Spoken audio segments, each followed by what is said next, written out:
दुकनिया अरे हरे बजरिया अरे बसतिया दुकनिया अरे पल मोल भाई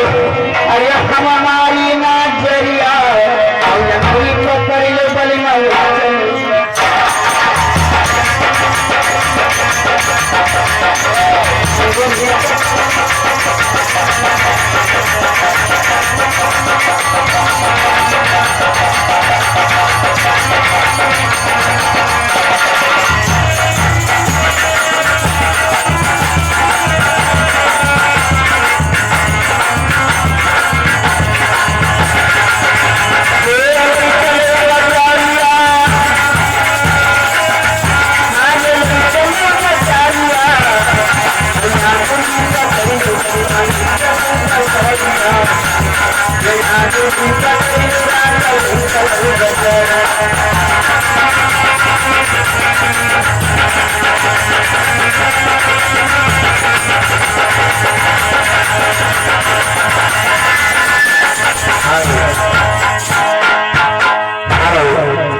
हेलो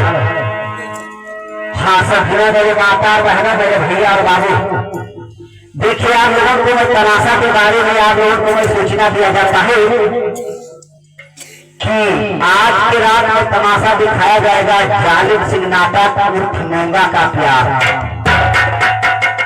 सज्जनों जालिम सिंह देखना है तो फिर अपना तैयारी बना रहे हैं और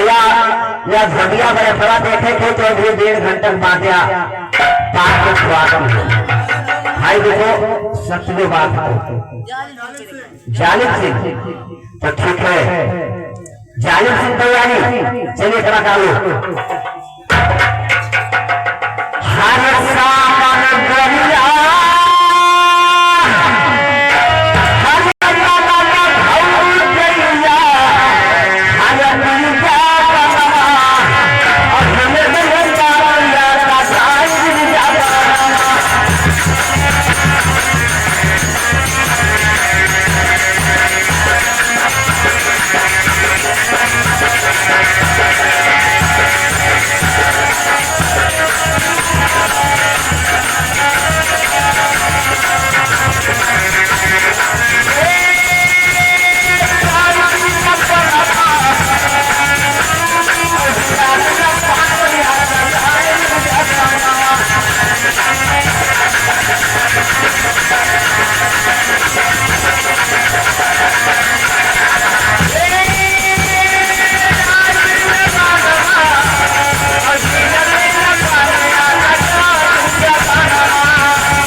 चले बन घटवा अभी बनाते थे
करौना खाए चक्कर में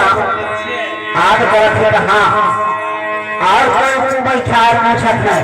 क्या कहते हैं आज के